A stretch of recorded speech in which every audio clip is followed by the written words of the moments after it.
right, Friday afternoon. It is a Facebook Live Friday with the rain, that cold Kentucky rain keeps pouring down. Who'll stop the rain? That's the question. You know, CCR never had a #1 hit in America. You're kidding. No, they went to #2 a couple of times. See, music junkie over here. So, but welcome. It's a Friday. It's very cold. It's very rainy. It's very nasty outside. So we will keep you company for the next, 15, 20 minutes or so. It's been a week, hasn't it? Yeah, because it's been a week. That whole week is now hitting me right here. Right, too. but I mean, you got Saban, you got Belichick, you got Tiger Woods breaking up with Nike. I mean, it's been a week. You just had Mike Norvell, who may be a great guy and is probably a great football coach. Just almost. But his name came up with the Alabama job. Did you hear this, Bailey? Name came up with the Alabama job. He and Steve Sarkisian from Texas pulled their names out today, said they weren't in there. And shortly after that, Florida State announced that they were giving Norvell what they called an enhanced contract, 8 years, worth over $10 million a year. This on the heels I'm getting boat raced. Boat raced by Georgia, 63-3 in the Orange Bowl. There you go. But living in America. All you got to do, I've said this in private. I'll say it. You can't say it now, yeah, you can. Okay. You can sign a contract as a college coach, absolutely stink up the place and be set for life if you're smart with your money. Yes. Sign and stink it up, man. Stink it up. That's what I knew you were going to say. Anyway, thanks for joining us today. But it has been a week. You know, we also had our main story today that we'll get into in just a minute. But Tim Couch is in the College Football Hall of Fame. That's the big story of the week. How good is that? UK basketball, they've got to travel and face the Buzzers down there at Texas A&M. Buzz going to have those boys ready to go, waiting for UK to come strolling so into did College Florida. Station. UK had a tough win on the road against Florida. Yes, sir. And just a little bit of everything this week. But let's talk about Saban and Belichick, because not only are they great friends, they are 1 year, Saban 72, Belichick 71. They are both considered the best coaches of all time, especially when you look at championships in their respective fields in college and in pro. And they are so similar in so many ways. Saban's more demonstrative, but Belichick is more so behind the scenes. Coached on the same staff with the Cleveland Browns back in the day when they were first in the NFL. What they did just won't be equal. Saban, kind of the John Calipari path, where it didn't work out in the NFL, and then came back to college and really made it work. And I was reading a great story in The Athletic today with a bunch of different writers about this, and he said he was literally sitting in his office 5 minutes before the team meeting, and he didn't know which speech he was going to give them. Yeah, and I mean something. That is so unusual for him, because he is so regimented. Yeah. He eats the same thing every day for lunch. When he comes into that office, if you go back into the office, it looks like a Little Debbie display in the grocery store, because he'll have coffee and 2 Little Debbie cream pies for breakfast every morning. Did you see the statue that, Nick Saban has a statue outside of Bryant-Denny Stadium, and people were putting oatmeal cream pies, and someone said, folks, he's not dead. That's right. It's just he resigns, he retires. Great for him. And he comes off as this immobile kind of guy, and he's really not. I've told people, I was blessed to spend a lot of time around him when we were doing Raycom and JP games, and he'd always come over. He still has his. He used to. One of the great speeches that his players make fun of him for was, "If you guys are going to play like this, I'm going to go sit on a dock in West Virginia and watch the ducks crap on it." but I thought he really changed after the Tuscaloosa tornado. We were talking, he didn't know anything. He lived outside of town. He didn't know anything about it until it was one of his kids said, hey, we got some damage. And then he and his wife, Terry, who he always refers to as Miss Terry, they built about 20 homes down there for Habitat. He was still just as demanding, but, you know, he could have that sense of humor. What was that dance we saw him doing when he was recruiting? It wasn't a line dance. I know what you're talking about. It was the most un-Saban thing. And then in the Athletic article today, they talked about the fact that the week before the Kentucky game, you'll like this, Bailey, he went around the locker room and the football facility himself and put out mouse traps because he wanted to remind him it was a trap game. I mean, that's respect for Kentucky, but I mean, you know, just incredible at what he's done. The thing I think, Brian, is the most incredible thing about what he's done is you hear about Kentucky's roster turning over every year.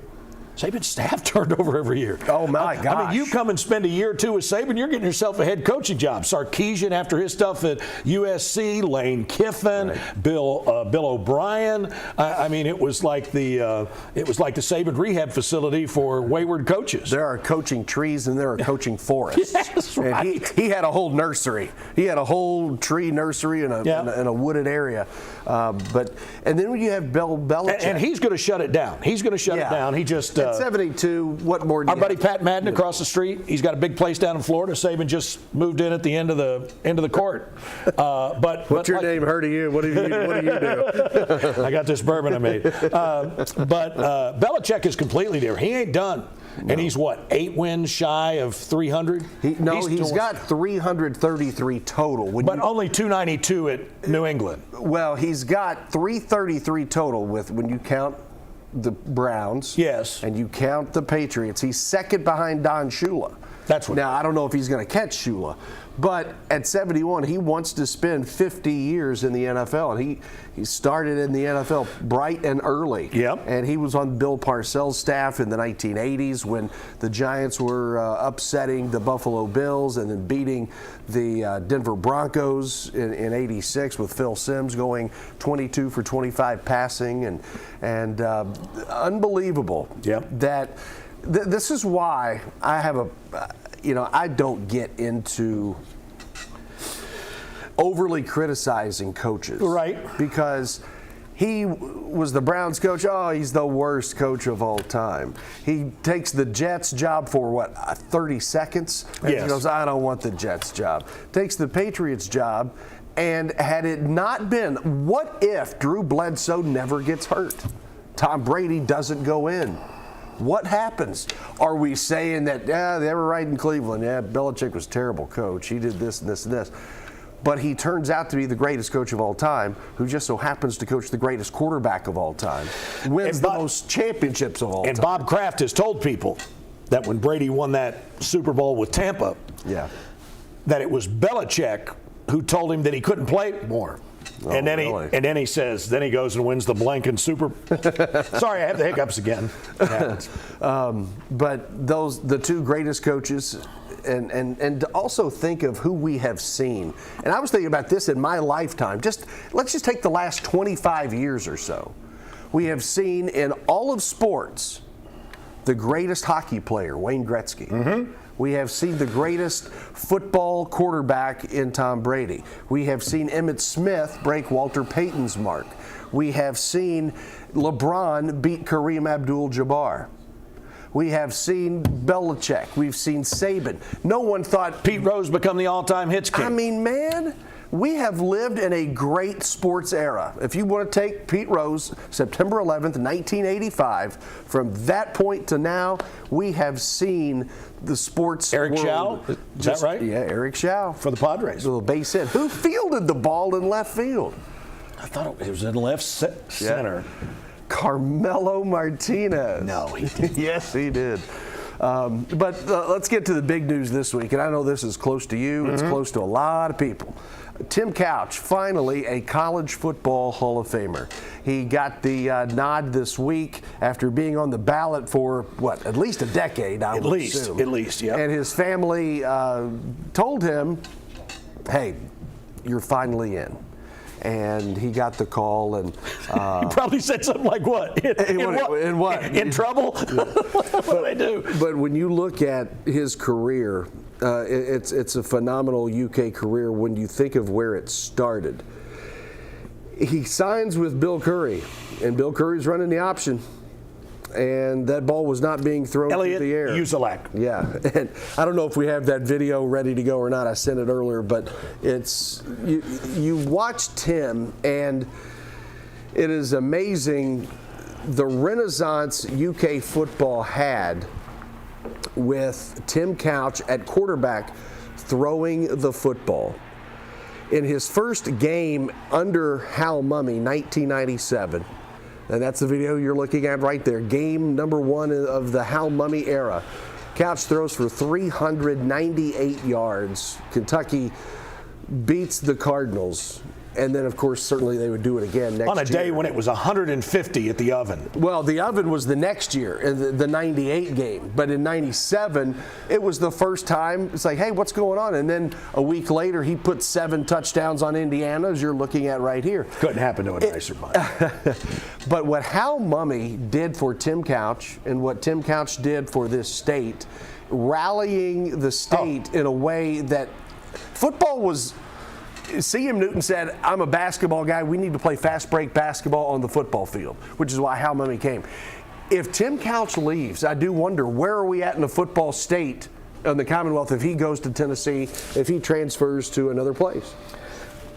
Well, you know, he initially thought he was going to go to Tennessee. David Cutcliffe, who was the Tennessee offensive coordinator, has told me and told others, he said, we thought we had him because we had Grandma. And Elbert Couch was not to be moved. Yeah. And then they come here and they start running the option. Yeah, you know, and I asked Tim Couch's father, Elbert, nice man, passed away a couple of years ago.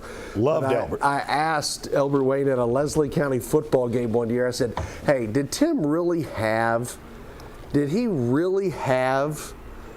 tendinitis? And he goes, there's no way he could have tendinitis by running the option. And I thought, that's a great way of putting it. Here is Tim Couch. We're going to stop the video here just a second. And this is Tim's reaction, one of the many sound bites he had after winning the nomination and getting the call for the College Football Hall of Fame.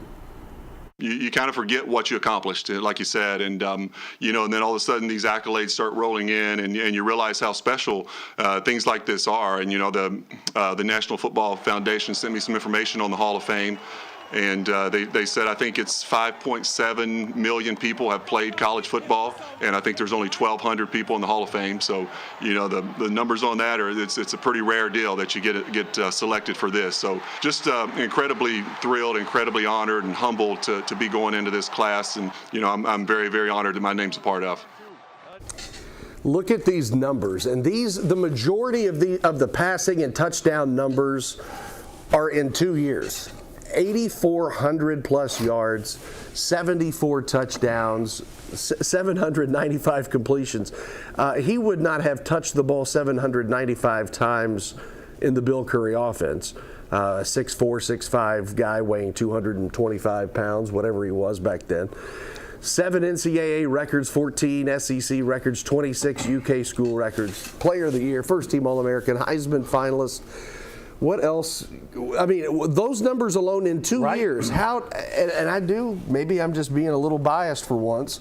How does a guy like that keep getting pushed down and down and down and down? That's like he said. Remember, there are 1,100 guys in the hall. I get that. But I mean, there are some numbers that just stand out at you. You know, their region. I think Kentucky's recent success has helped that. I hope so. You know, because the profile of Kentucky football was not good at the time that Tim came here.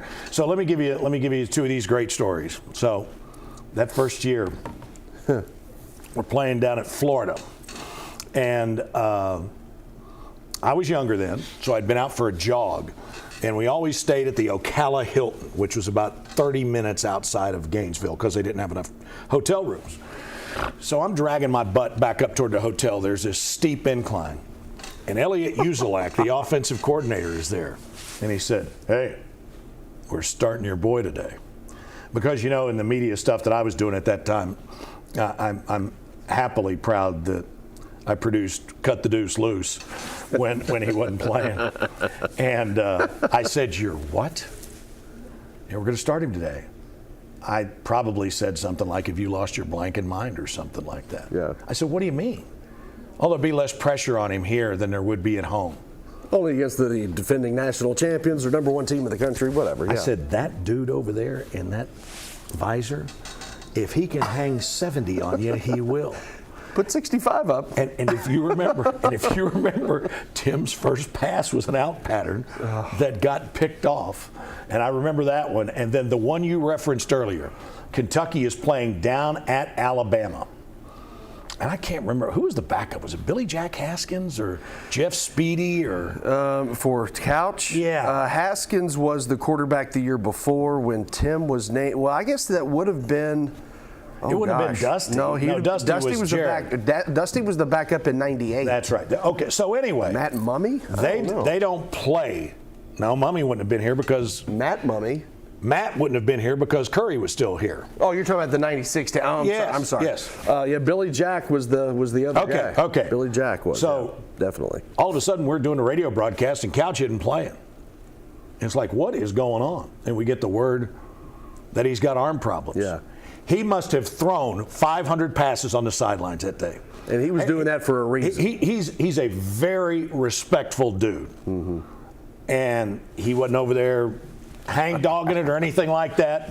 But I have never seen one human being throw as many passes on the sideline as he did that day. And talking about that arm problem, and maybe he did have something because he wasn't throwing it a lot. Well, if he did, wouldn't somebody have come over and said, "Stop throwing"? Yeah, but I saw his dad behind the Leslie County stands, and every time I go to Hayden, and I was there just a few months ago. The quarterback club. Every time I go to Hayden and I drive around the school and around, and if you ever been there, you can go down to the field behind the stands, and that's where Mr. Couch was. And every time I'm in that area, I always think about that conversation. Oh, yeah. And he said, "Can I get you anything to drink?" I said, "No, sir, I'm good." I do have a question, though. About this tendonitis. Oh, son. Right. That was one of the best conversations. That was one of the best 10-second conversations I've ever had. I think I can tell this story now because Elbert's gone and looking down upon us and smiling. As Bailey looks over there at this nor'easter what is it, a nor'easter that's coming in at us? It looks like a paint by number to me. I don't know. Wow. So I told Chris this story the other night. So when Kentucky was recruiting Tim, Elbert would always entertain some people at a room he had at the Radisson. So we were over there at the Radisson on a night, not unlike this night, what it's supposed to be this weekend, and there were probably a half a dozen of us or so having beverages. And Elbert said, "Boys, what do you think? Should we have school tomorrow?" And we raised our hands, and it was 5-0 against. And he was in charge of transportation at Leslie County Schools. Yeah. He picked up the phone and said, "This is Albert, no school tomorrow." That's awesome. That's awesome. It was a great scene. But some of the other people going in, players. You got Julius Peppers. Yes. You got Warwick Dunn. You got Randy Moss. Oh my gosh. Going into the Hall of Fame along with Tim Couch. So it's a great class that, and it's not, again, think about this. As you heard that soundbite, 58 million people have played college football. That's Division II, 1AA, yes, Division III. The College Football Hall of Fame is not just the Division I College Football Hall of Fame. So you do have to give some weight to those people you have never heard of before that may play at McNeese State somewhere else down south. Like, well, never heard of them. What do you do? Oh, they won title. Or a coach that was at Idaho. Mm-hmm. You know, you never heard of them because they played at a different level. So, but congratulations to Tim. That's a great couple of quick things. Think about the greatest player, whoever you think it is, in the history of Kentucky basketball. Okay. Tim Couch, I would submit to you, is the most transformational athlete in this state. I can see that. Because he brought Kentucky from national perception of it being just not very good, transformed the way every high school coach coached football in the state. Went from the ground and pound to they were chucking it all over the place. 2 coaches in the high school ranks helped revolutionize, mainly 2. Now, there were others, and I will get to them in a second. But 2 coaches, Mike Holcomb and Mike Whitaker. No question. Mike Whitaker played at UK for a year, went to EKU, played under Roy Kidd. Mike Holcomb was from the Dudley Hilton coaching tree. Yes. Ground and pound, replaced Dudley at Breathitt County. And if you've ever read the book Fourth Down and Life to Go by your boy Chris, Yep. Help me out. Offensive coordinator. Offensive court. UK offensive coordinator under Bumby, but he didn't call any plays. Tony Frank. Tony Franklin, not Chris. Tony Franklin.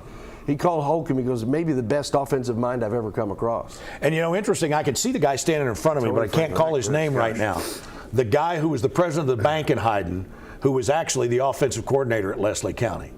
He was involved in that whole offensive thing too, and I can't recall his name.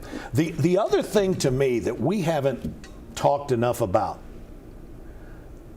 Do you realize now, I'm sure you do because it's your job to, but that Mark Stoops is now the longest tenured coach in the SEC? Cal and Stoops both. At the same place. At the same place. Same place. Yeah. And everybody in college athletics will tell you the whole thing is about stability and things like that. And then here Mitch Barnhart has got the 2 longest tenured guys. That's a good problem to have. It is. Especially when you've been successful and you don't have to, hopefully, don't have to worry about I think we're 2 of the longest tenured guys here, right? Well, you are. I'm not.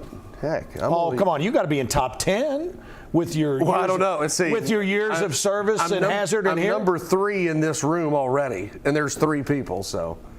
I'm 26 years old in TV. You're 41, too? Be 42 in April. Bailey is what, 28, 9?